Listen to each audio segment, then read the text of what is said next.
These men are all Freemasons. And these are Freemasons. And so are these. He is a Mason, and so is he. They come from all walks of life, from all businesses and professions. They come from a wide variety of backgrounds and places.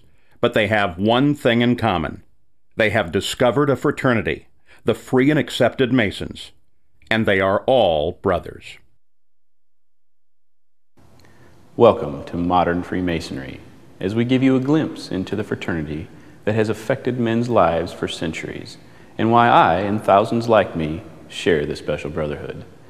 When I first explored this great fraternity, I didn't know much about the rich histories and traditions of Masonry, but I did see the special interactions of the members of the lodge, and saw firsthand what real brotherhood was all about.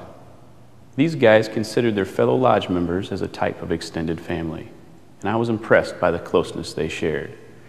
As I learned more about my fraternity, I knew that my decision to be part of this grand society was one of the best ones that I would make for my personal and professional development.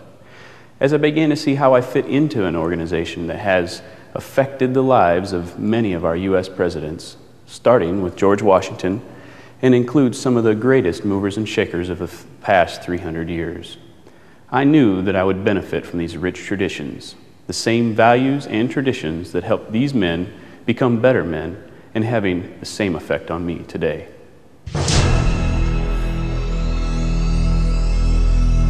The mythical beginnings of the fraternity date back to the building of the Temple of King Solomon in Jerusalem around 1000 BC. But the accepted origins of modern Freemasonry can be traced to the stonemason guilds that formed during the Middle Ages. The trade secrets of building Gothic cathedrals from massive stones without the use of mortar and with the use of geometry to turn a small drawing into an enormous structure were jealously guarded secrets.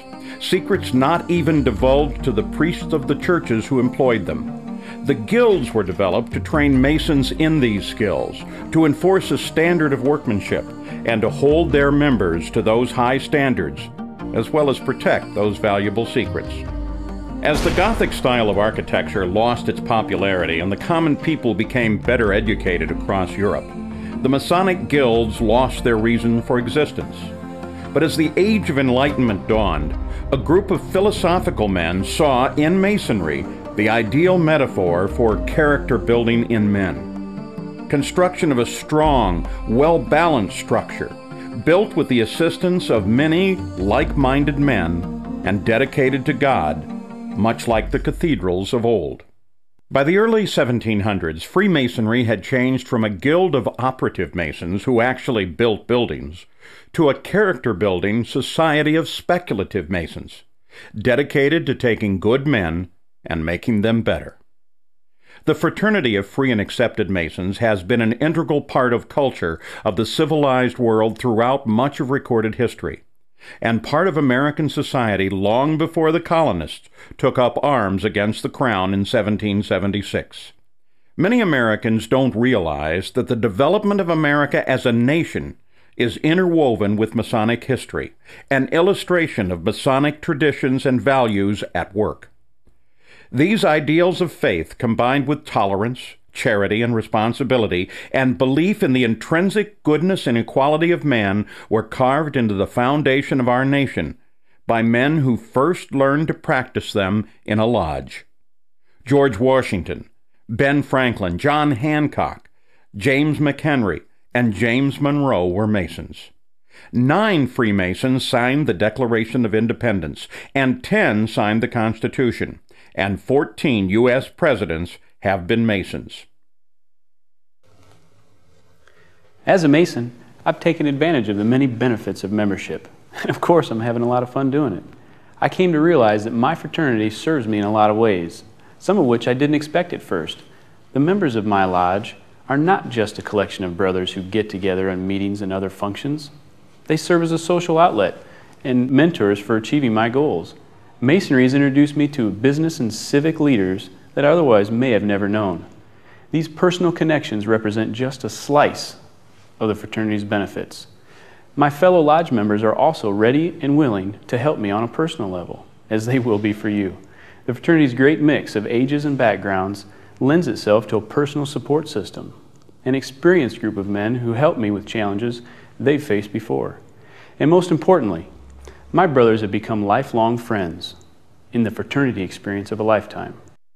Freemasons hold true to a set of timeless values, which makes the fraternity as impacting and relevant today as it has been for centuries.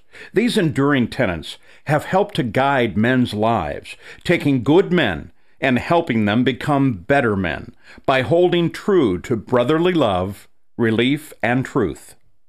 These Masonic values are not just empty words on paper. No, to Masons they represent a daily guide for living. These values we hold up to help us to gain a deeper appreciation of becoming better family men, better professionals, and better citizens. The Masonic fraternity also develops leadership abilities among its members. Masons can utilize and hone their abilities by serving as lodge officers, mentors, and committee leaders. But Masonry also provides many other opportunities for further involvement, all of it fun and all rewarding. But what do Masons do? Masons meet in a lodge. Its members are taught its precepts by a series of ritual dramas which follow ancient forms and use stonemasons' customs and tools as allegorical guides. These are called degrees, and you've probably heard of them before. In a Masonic lodge, a man must complete 3 degrees to become a full member. Like the old medieval guilds, he is initiated as an entered apprentice, passed to the degree of fellowcraft, and finally raised to the degree of a master mason. When you join a lodge, you'll make friends that will last a lifetime, from all walks of life and every economic and social and religious background.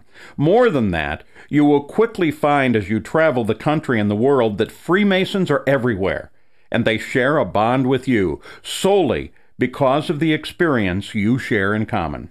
Once a man becomes a Master Mason in his home lodge, he can enjoy further brotherhood and involvement in other Masonic organizations known as appendant bodies, including the Scottish Rite, the York Rite, and the Shrine. Because Masons are an eclectic mix of men from all walks of life, the other groups have developed over the years to enlarge upon the lodge experience. They offer deeper understanding of involved leadership as well as charitable and philanthropic activity. History, symbolism, charity, personal growth and development, friendships that last a lifetime. It's all part of this incredible worldwide fraternity. To become a Freemason, simply ask for a petition from the person who gave you this DVD. He'll assist you in filling it out and tell you when it will be considered by the lodge. He'll also ask for an initiation fee, and you'll need to give that to him when you complete your petition for membership. I can personally tell you the impact the Masonic fraternity has had on my life, even in the short time that I've been part of it, from forming a support network of caring friends, getting real-life leadership experience, and meeting men from all over who enjoy helping me succeed. And not just any men, men I call my brothers.